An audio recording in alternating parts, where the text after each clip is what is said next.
iniciar con las preguntas. Vamos por acá porque te quedaste desde la otra vez.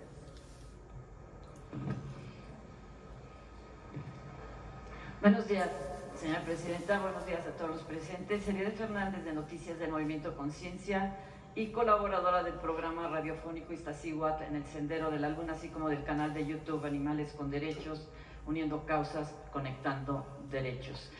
Señora presidenta, antes de formularle la primera pregunta, permítame obsequiarle el libro Revocar el Silencio, con fotos de mi autoría y un ensayo crítico de la escritora Francesca Gargalo, que en paz descanse.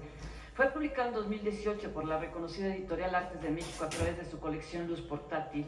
Por azares de los tiempos y del destino, resultó ser el primer libro de fotografías por los derechos de los animales en la historia fotográfica de México. Y no es sed de protagonismo ni pura promoción, como dicen algunos, porque a mí en lo personal esta lucha no me beneficia en nada. Este ensayo fotográfico vio la luz motivado por ideales cuando me puse también unos buenos zapatos y en el morral metí mi cámara y mi conciencia. ¿Me acepta el libro con una breve pero muy sentida dedicatoria, señora presidenta? Se lo dejo a... Sí, gracias. Sí, me lo permite, otra pregunta. Señora presidenta, México ya es un referente a nivel mundial de progreso moral al incluir a los animales en su Carta Magna. Ahora en breve corresponde al Congreso de la Unión expedir la Ley General en materia de bienestar, cuidado y protección animal que mandata nuestra Constitución. Gracias a sus instrucciones, en un ambiente humanista y de legalidad, el 31 de enero pasado se llevó a cabo una reunión con la Consejería Jurídica de la Presidencia, donde nos orientaron sobre los procedimientos para dar a conocer nuestro proyecto de ley general. De tal forma, el Movimiento Conciencia le ha entregado a la Semarnat desde el 6 de febrero información documentada a la cual se le incorporó recientemente la gestión del conocimiento con la intención de coadyuvar a construir una sociedad con base en normas de convivencia más justas y empáticas con nuestro entorno sin discriminación de especie. Ciertamente este proyecto se ha ido enriqueciendo y fortaleciendo día con día con la colaboración de diversos colectivos, incluso con la participación internacional en lo que se refiere al derecho comparado. Así podríamos proseguir hasta el infinito, pero los plazos y términos legislativos por ahora nos marcan un límite. No obstante, hay zozobra, ya que todo parece indicar, como muchas veces sucede cuando un tema trasciende jurídica y culturalmente, que los oportunistas están en primera fila. Algunos legisladores proponen a diestra y siniestra leyes sin conocer el problema de fondo. Surgen más pseudoambientalistas y las lucrativas estructuras bien diseñadas no gubernamentales capitalizan el trabajo de la sociedad civil, la de a pie, la que sobrevive heroicamente a las tareas que se ha echado a cuestas, la que ha dejado parte de su vida y su patrimonio en pequeñas y grandes victorias, la que lucha por convicción. Por esto y por mucho más, entre distintos grupos civiles de protectores de animales, existe un muy justificado temor de que en esta ley general no se vean reflejados sus esfuerzos de décadas, sino incluso que se plasme lo contrario. El riesgo de desviarse del objetivo fundamental, sospechan, es grande, ya que aseguran no han sido tomados en cuenta para los foros de análisis de la iniciativa de ley general. Señora presidenta, por causas análogas a lo anterior expuesto, el Movimiento Conciencia le confió al entonces presidente Andrés Manuel López Obrador su propuesta de ley contra la crueldad animal, que consistía en incluir a los animales en nuestra Carta Magna. Ahora, con la misma confianza, le piden a usted que reciba su proyecto de ley general en materia de bienestar, cuidado y protección animal. Dicen que solo en sus manos tendrán la certeza de que dicho proyecto podrá ser debidamente recuperado y revisado para su consideración y canalizado a las instancias correspondientes. La pregunta, señora presidenta, es: ¿le puedo dejar el proyecto de ley general en materia de bienestar, cuidado y protección animal del Movimiento Conciencia? Estas páginas contienen décadas de lucha y un montón de ideales y de sueños, conscientes justamente de que los sueños no se cumplen, se trabaja. Sí, claro que sí. ¿Le puedo dejar? Sí, le decimos a Ernestina, que es quien lleva pues, el seguimiento, la coordinación de las distintas leyes, que lo revise, lo empiece a analizar junto con ustedes para poderse presentar para la ley general. Gracias, que no quede en el Al contrario, claro que sí. Muchas gracias. Gracias.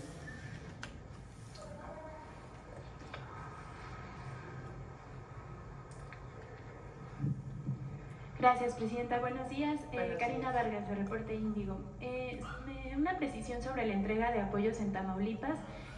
Son 12.316 las viviendas censadas, pero ¿ese es el mismo número de apoyos que se van a entregar, el mismo Sí. número de apoyos económicos? Son 8,000 pesos para limpieza, que muchos de ellos ya hicieron su limpieza, pero pues es como un resarcimiento de lo que gastaron. Y la otra son todos los enseres que estamos entregando. Ahí estuve pues hace, yo creo que 2-3 semanas, e informamos eso a la población y quedaron satisfechos. ¿El presupuesto para los enseres será del gobierno federal o de...? Sí, del gobierno federal.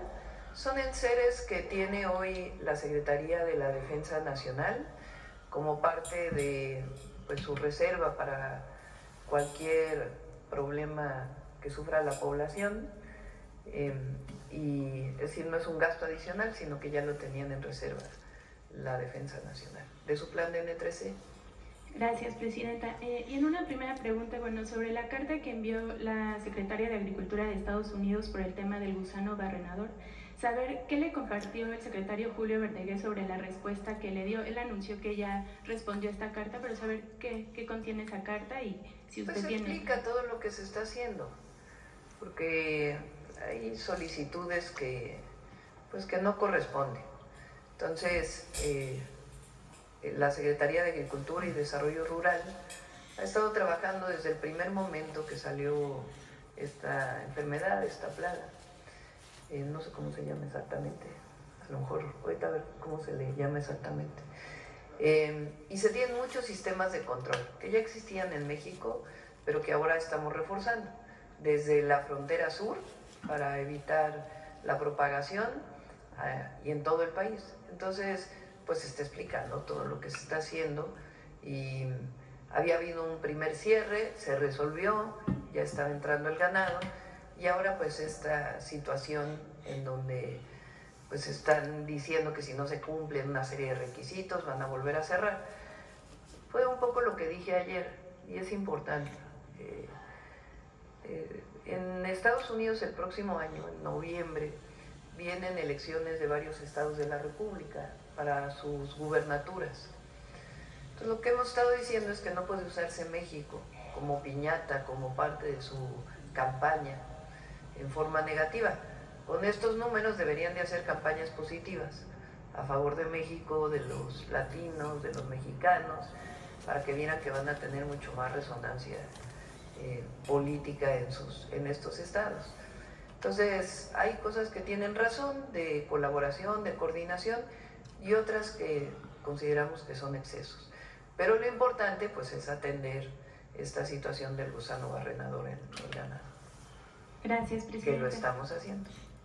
Gracias. Y sobre la asistencia de la Secretaria de Gobernación, Rosa Isela Rodríguez, al funeral del Papa Francisco, ¿le comentó algo a tu...? Apenas va a regresar en unas horas. Está por regresar, llega aquí en la tarde-noche y ya pues nos platicará cómo le fue, y mañana pues ya podemos platicarles con más detalle. Okay. Ha habido algunos comentarios y críticas sobre que no acudió usted personalmente al funeral. ¿Qué respondería a estas? Bueno, estuvimos muy bien representados por Rosa Isela, y así estuvo bien. Muy bien. Y siempre nuestro cariño, reconocimiento y alegado y a la vida del Papa Francisco, un Papa humanista que siempre optó por los pobres y que deja un gran legado al mundo entero, a los católicos y a los no católicos. Y sobre todo porque en México aún hay una gran representación de esta iglesia. Sí. Muy bien. Presidenta, saber si tiene algún reporte sobre el caso del menor Eric Leonardo Terán, de quien se dio a conocer que falleció tras asistir a una excursión de la Academia Militarizada Olin Cuauhtémoc. Padres de familia denunciaron que hay reportes de que el menor habría sido maltratado durante ese viaje. ¿Tiene algún reporte al respecto? Se está haciendo la investigación y con gusto les informamos. pero se va a hacer una investigación profunda. ¿La investigación está a cargo de quién? Del Estado, pero nosotros pues estamos dándole seguimiento. ¿La Secretaría de Educación Pública podría comenzar a Sí, hacer tiene una que revisión? tiene que participar también. Sobre todo pues para regularizar este tipo de prácticas que puedan cometerse en centros que tienen... Primero investigar qué fue lo que pasó Uh-huh. y también pues regular una situación así, porque pues no puede haber violencia contra las niñas y los niños. Sí, y en estos centros que operan, bueno, bajo el modelo militar. Uh-huh. Y finalmente, Presidenta, saber si tiene algún reporte actualizado sobre el caso del Festival Ac Ceremonia.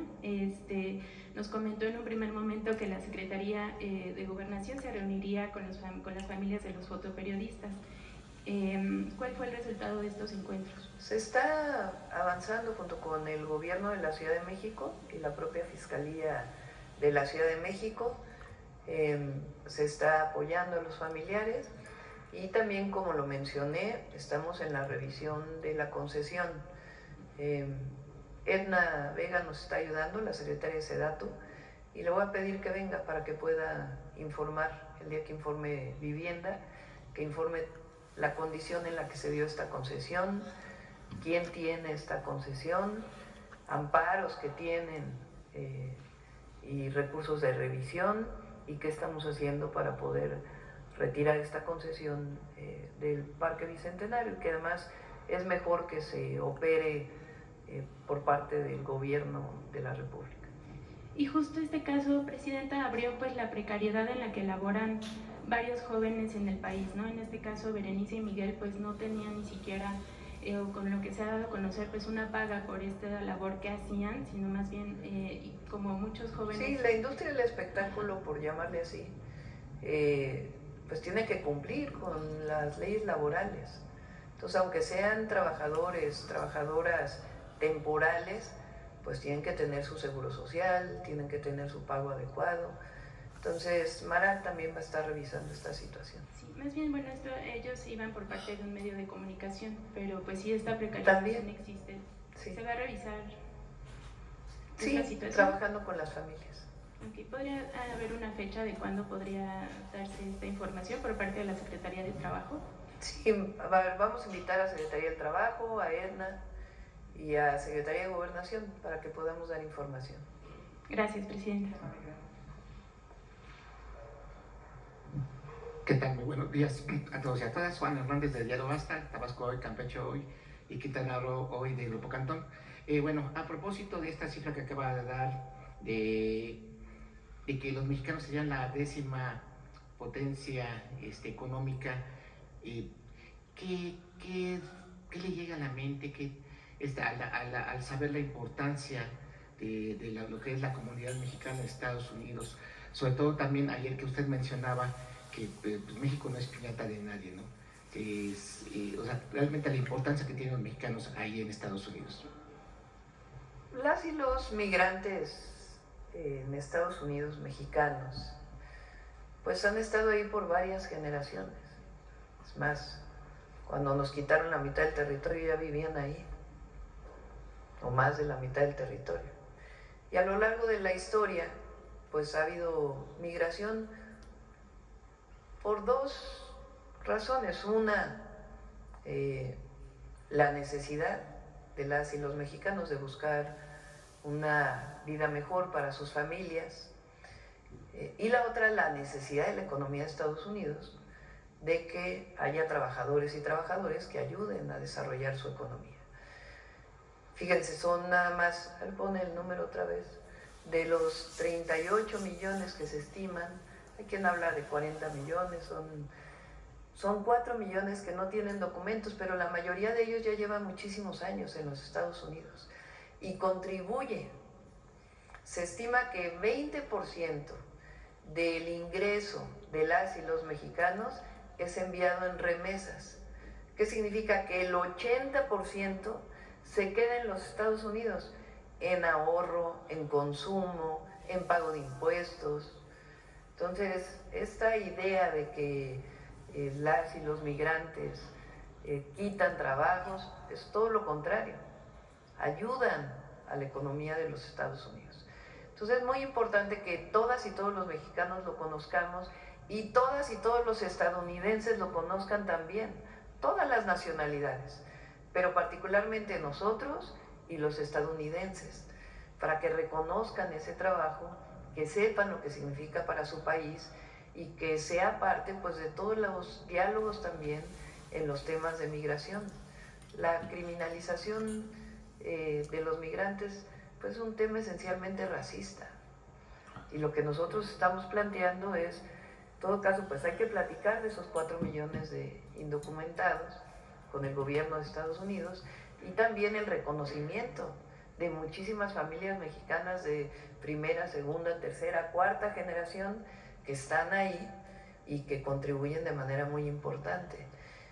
Yo creo que si hacemos una encuesta, a ver, la vamos a hacer, y preguntamos, ¿tienes un familiar viviendo en los Estados Unidos? A cualquier mexicano o mexicana, pues no sé, un porcentaje altísimo va a decir que sí. Yo lo hago ahora en las asambleas en el país. Pregunto, ¿quién tiene familiares en Estados Unidos? Y todos levantamos la mano, incluida yo. A ver ustedes, ¿quién tiene familia en los Estados Unidos? Porque primero somos países vecinos y es normal que haya migración, pero históricamente pues ha habido un montón de mexicanos de distintos oficios y profesiones.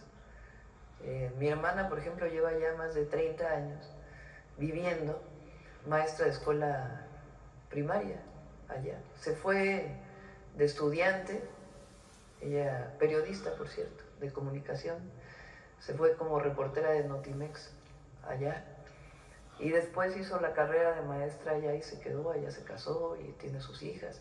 Pero como mi hermana, estoy contando la historia de millones y millones y millones de mexicanos y mexicanas que están allá. Entonces, es una relación muy importante, porque a veces hablamos de las exportaciones, de las importaciones de mercancías, pero las personas, pues es una relación fundamental.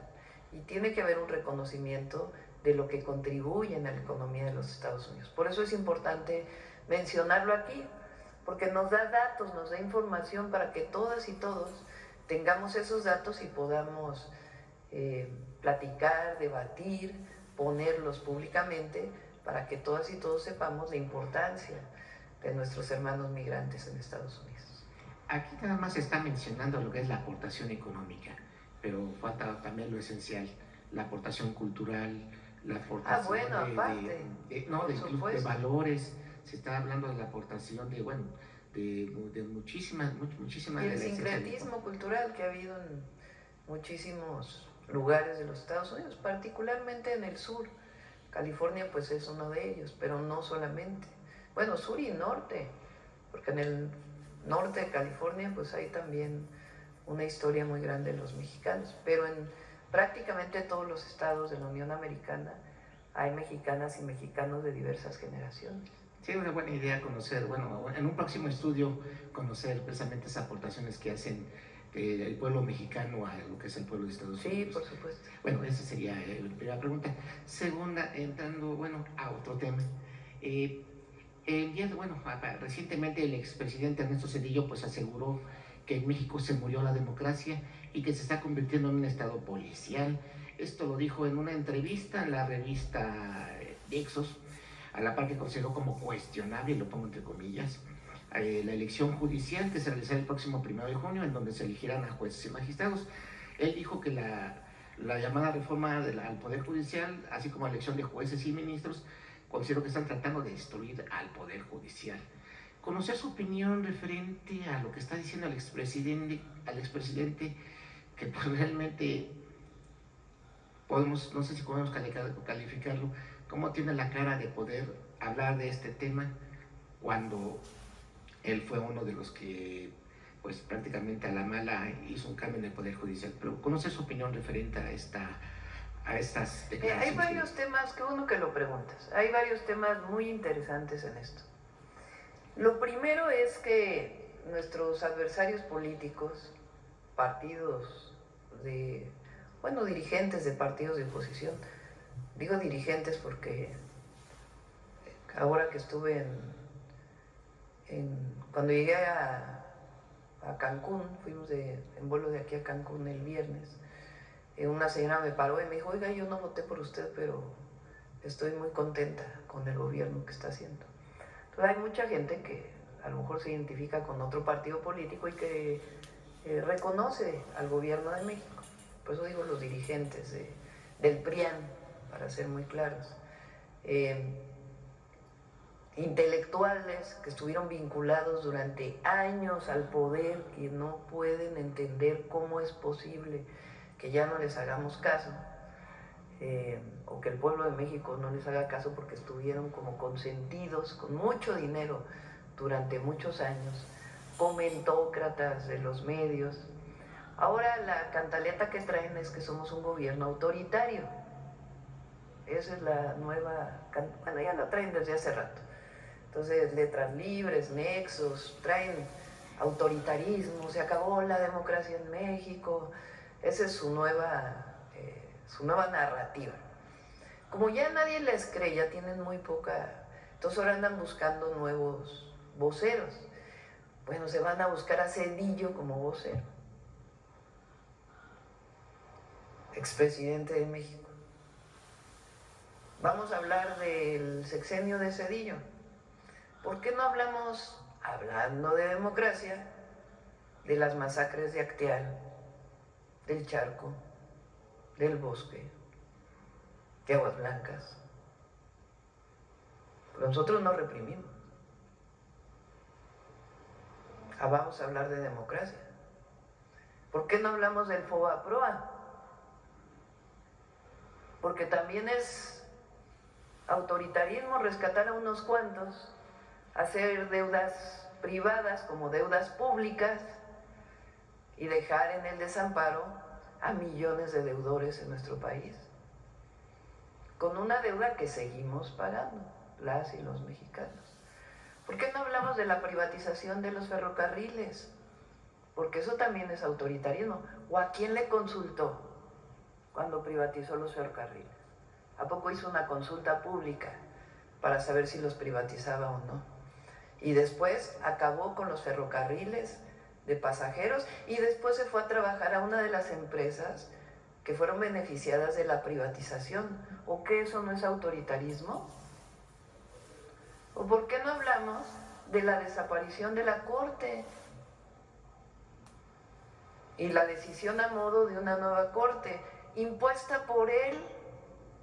Porque él propuso a cada ministro y ministra de la Corte, ministro, porque eran hombres, de aquella época. ¿O por qué no hablamos del Consejo de la Judicatura, que estaba dirigido por la misma persona, presidenta de la Corte? ¿O qué, eso no es autoritarismo? ¿O por qué no hablamos de lo que dice la Bastida? De que le entregó al PAN, a petición del gobierno de Estados Unidos, el gobierno de México. ¿O que eso no es autoritarismo? ¿Eso no es entreguismo? Entonces, ahora resulta que Zedillo es el paladín de la democracia. Lo bueno es que el pueblo de México está muy informado, muy informado. Entonces están diciendo que hay autoritarismo porque el pueblo va a elegir al Poder Judicial. O sea, imagínense la contradicción. Pues ¿qué no democracia es el gobierno del pueblo? Bueno, eso lo dijo Lincoln. El gobierno del pueblo, por el pueblo y para el pueblo.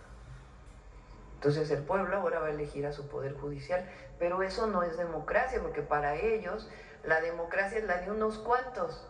El pueblo no es sabio, el pueblo no conoce, el pueblo no puede decidir quién va a ser su ministro, porque imagínense que un pobre vote. No, eso no es democracia. O sea, se regresaron a tiempo ancestral. Entonces, están buscando un vocero. Imagínense, Zedillo como vocero. ¿Qué más? ¿Dónde vive Zedillo? Hace muchos años que no vive en México, ¿no? Digo por ser expresidente, porque bueno, como decimos, hay muchos mexicanos que no viven en México. pero él tomó la decisión de ya no vivir en nuestro país, como muchos otros expresidentes. Entonces, es muy contradictoria, fíjense, ¿no? Ley censura ahora la ley de telecomunicación. Bueno, se basan en un artículo que ya dije que si no es la intención censurar las plataformas, ni mucho menos, que si se malentiende ese artículo que se quite, que no hay ningún problema.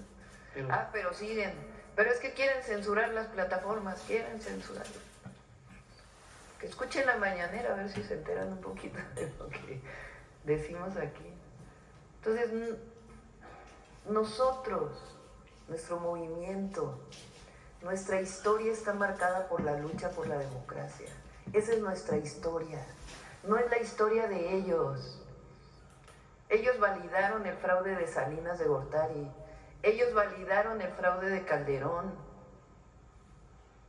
Estos comentócratas, estos expresidentes, estos intelectuales, PRIAN, ellos validaron actuar contra el pueblo de México en el fraude del 88, en el fraude del 2006, validaron la compra masiva de votos del 2012. Ellos nunca han estado a favor de la democracia. Si ellos participan cerca del gobierno, entonces es democrático. Pero a ellos no les importa el pueblo. Nosotros surgimos luchando por la democracia. En las universidades, en los sindicatos, la democracia electoral, que no hubiera fraudes. 2 veces cometieron fraude contra el presidente López Obrador, hasta la tercera que pudo ser reconocido el triunfo porque fue abrumador. 500 militantes de hace tiempo asesinados por luchar por la democracia, mucha gente asesinada por luchar por la democracia. Pero ahora resulta que Zedillo es el vocero de la democracia. No. Cuando usted hace precisamente este recuento de todo lo que conllevó el periodo neoliberal, no solamente con Zedillo, sino también con Vicente Fox, con Enrique Peña Nieto, con Felipe Calderón Hinojosa, ¿qué le llega a la mente de estas declaraciones? ¿Es cinismo? Es que no tienen voceros ya con credibilidad. A ver, habla un Marco Cortés, habla una Anaya, habla un Alito de democracia, habla un Aguilar Camín, habla un Krause, habla un... Entonces, ellos hablan de democracia. Está bien que hablen de democracia, hay libre expresión, hay libre manifestación de ideas, y qué bueno que se dé este debate, qué bueno. Buenísimo. Y adelante, que sigan escribiendo, que sigan hablando, que participen en los medios de comunicación. A nadie le queremos coartar la libertad de expresión, eso es democracia también. Pero ahora andan buscando voceros por otro lado porque ya no tienen credibilidad. Entonces, creen que Zedillo es un buen vocero. No, pues, imagínense. Entonces, el pueblo está muy consciente y nosotros tenemos claro lo que es la democracia. La democracia es el poder del pueblo. Perfecto, bien. Y finalmente, Presidenta, nos gustaría conocer su opinión sobre la detención de los líderes indígenas y autoridades ancestrales de sus comunidades en Guatemala, Luis Pacheco y Héctor Chazí, acusados de terrorismo y asociación ilícita por su lucha en la elección presidencial de ese Siguiente capítulo, continúa. Sí, es